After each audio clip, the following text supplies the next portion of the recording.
fun this year, and 4 of them left in the regular season, so excited to get out there. Should be a high-scoring game and a lot of fun, and we're looking forward to it. Okay, since you were here in 07, would you have ever thought this program would get to this level? Just the attention and all this. I mean, I don't want to say in your wildest dreams, but did you ever see this?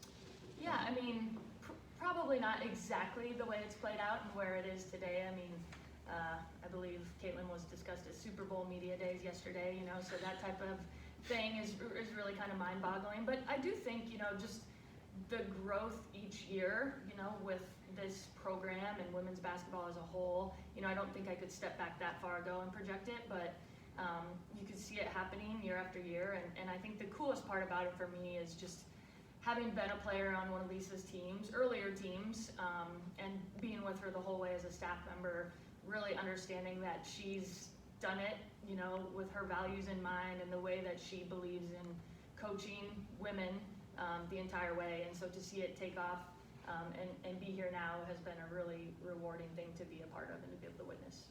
What is the biggest difference from maybe when you were playing to now? I mean, definitely the fans in the stands, the attention, the notoriety, just, people recognizing, everywhere we go. But again, all of that is kind of the outside, right? So I think the thing that we really preach and we really remember, and I think helps keep everything in perspective, is it's the inside that matters the most. It's what we're doing from June until now, until March, inside that locker room, on the court, conversations that happen in our, staff war room, all that kind of stuff. That's what hasn't changed, and that's what is the most important, on a daily basis for how we operate. I don't think many people had Penn State being an NCAA tournament team this year. It looks like they're going to be that. Just what do you guys see on film that maybe stands out as dangerous tomorrow? Yeah, absolutely. I mean, they're a really high-scoring team. I think they're second in the league, but as far as, three-point percentage, field goal percentage, they shoot the ball really well, and they shoot it well on the road also. We're familiar with McKenna Marissa, obviously, having played against her a number of years. Ashley Owusu coming back, having played at her at Maryland. Shea Chesky does a great job as well, a younger player, but we've had the chance to play against her too. And Kapanis, honestly, we're very familiar, really with their starting lineup, even though they've had quite a few transfers. But they just, ever since Coach took over, they just play really hard. No matter what the score, no matter what they have for a record, they're going to play hard. They're going to, they're going to press you. They're going to rotate well on defense. They're going to try to make you make mistakes, and then they're going to play fast. And I think what you've really seen this year, I mean, she's running the same system that she's had since she took over at Penn State, has had a little different level of talent and has really been successful with it. They are very balanced, and then they're just really going to play hard and play fast. And so we're expecting a fast-paced game, and it's a great opportunity, right? Like you said, NCAA tournament team, I absolutely think they are, and anytime we have one of those coming into Carver-Hawkeye Arena, that's a big night for us. I think Owusu's only played 7 or 8 games since I believe she had an injury earlier in the year. What do they look in terms of with her? What makes them look different now, make them a little bit better with her on the floor? Yeah, well, unfortunately, when she came back, then they sustained another injury to one of their other guards who transferred, Tay Valladay, who was really playing well for them, shooting the ball really well, really quick and explosive. So for them, unfortunately, they didn't have them both back for a whole lot of games there. But Owusu is just such a tough matchup. Obviously, she can really get downhill on you. She hits a lot of tough 2-point shots. She can pull up on you.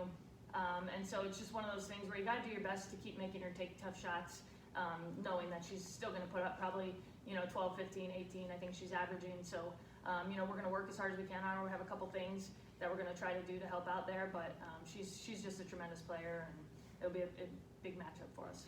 Given that they want to run all the time, is rebounding kind of critical in this game? Yeah, absolutely. I think rebounding, number one. The other thing, when a team really wants to get out and run, we always really stress shot selection, right?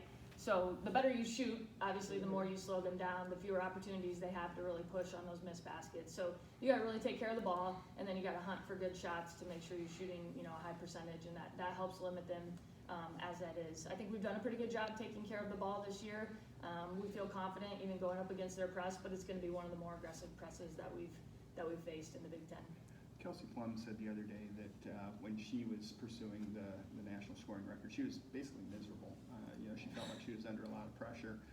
How good is Caitlin as far as deflecting that kind of pressure, and what is kind of the role of the staff as far as just kind of, because it doesn't seem like this is something that really bothers her a whole lot. Yeah, I mean, I think you hear her say it, that she is still having fun playing basketball with her teammates, and that's something that we see every day. I mean, the kid is the first one to crack a joke, to say something crazy that, nobody can believe she really just said.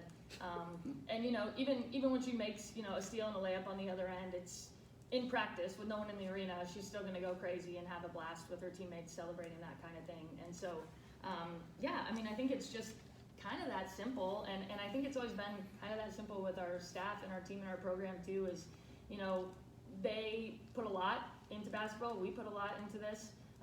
We're also humans, they have studies that they really pour into, they have relationships, they have, social life too, and we want them to be well-rounded in all those areas, and then I think that really helps keep perspective, when you step on the court and you're managing some of these pressures. But, I mean, Caitlin is just remarkable, absolutely remarkable with how she handles it all. So speaking of like coaching Caitlin, and there's obviously only so much you as a coach can sort of help her out, and a lot of plays that you just sort of can't coach. And it sort of seems like we're seeing a little bit of that from Molly Davis too. Like some of the plays she makes, like it sort of seems like coaches can only take a little bit of credit for. What's it like to actually be their coach and to see that development and sort of try to guide it? Yeah, that's a great observation, a great question. I think that is one of the first things when I moved into coaching or into this with Coach Bluder. I think that's one of the first things I really noticed is, like, she is a player's coach, and they're the ones that are out there making the plays, making the reads. We're going to do our very best to give them everything they need from a resource standpoint, from what they're going to do in the off season, how they're going to train, how they're going to take care of themselves. We're going to do a lot of work, in the off season and throughout the season on X's and O's and making sure we're getting them in spots that they can utilize their strengths. But at the end of the day, she's given them, the reins to go out there and be successful and really take over and just play basketball. And I think that that's what you have seen with Caitlin, over her career. I mean, she got here, and the thing is, she shows up every day the exact same way. She is going to work hard every possession, compete every possession, no matter what. And that is where you see, even Kate Martin, you think of the 6th year, but wow, what somebody got out of 6 years by really tapping into all those resources, really making the most of every possession, really buying into what Coach Bluder and the rest of our staff are really trying to provide them with, I think is where you're seeing that kind of success for these student athletes. Coach, excuse me, you were talking about Kate Martin, and she's kind of had a good stretch of games these past few games. It seems like she's a big vocal presence out there with a lot of the players gravitating towards her. And I was just kind of curious, kind of going into the tournament play in these last stretch of games, like how beneficial it is to have like that veteran leadership out there on the court. Yeah, definitely. I mean, Kate's leadership, I know there's been a lot, said about Kate's leadership and how important it is to this team and this program as a whole, and just that behind the scenes culture piece, how much, she makes a difference in that. I think, when you talk about on court, I think you're seeing that across the country really right now, is there's a lot of veteran teams due to this COVID year.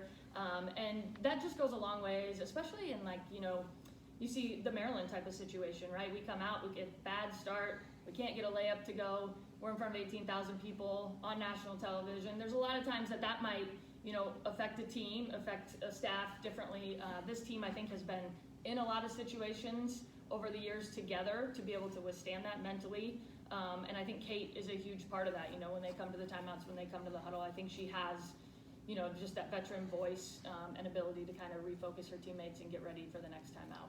How has Coach evolved, changed in your, you talked about 2007. How is, or is she just the same person she was back 20 years ago? Yeah, same person, absolutely. Way easier on the players, Jeff. But no, that's what I think has been, the coolest part, and with a lot of my teammates, and obviously, with the run last year, there's just been a lot of opportunity for folks alumni to really get together, talk, tell stories, and I think that's what you find, is she's just been the same person the entire time. She just really, really cares about her people, her athletes, her staff, her people, everyone that's in that group, and at the same time, she really, demands success and demands result, and there's just not a lot of leaders that I think can do it with the balance that she does. Growing up in Iowa, playing for Iowa, coaching at Iowa is just kind of a dream job. Absolutely is a dream job. Yeah, definitely. Very thankful for it each day, and the dream job certainly to be at Iowa, but I think along with that, the type of people that we bring into this program makes it even more so a dream job. Just the type of people I've been able to meet throughout my playing days career, just a lot of really inspirational, positive people that have been really good for me in my life. How hard has it been just maybe raising a family too? I mean, but you have a good role model in Coach Bluter and also doing this. Yeah, definitely. I mean, I think my first year as an assistant coach was the same year that I had my first child, and now have two of those little ones. And so yeah, it's certainly anybody who's working and trying to raise a family, it's a challenge, and it has meant a lot to me to have Coach Bluter's support.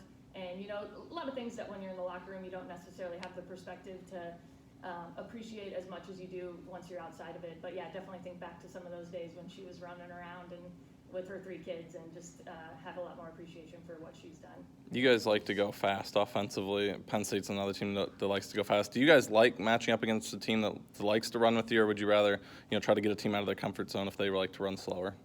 Yeah, I mean, I think we've seen both, right? So we definitely see some teams that really try to slow us down. Mm-hmm. I think that just takes a little bit of a conscious effort for us to not get antsy and not let that affect us. I think maybe a few years ago that might have. I think now we've kind of learned to play with that a little bit. I would say though, to answer your question, we like to play fast. We like to get up and down. What would sort you of- say? Oh, sorry. Yeah. Go ahead. What would you say is your maybe your biggest role now in just kind of making this kind of run the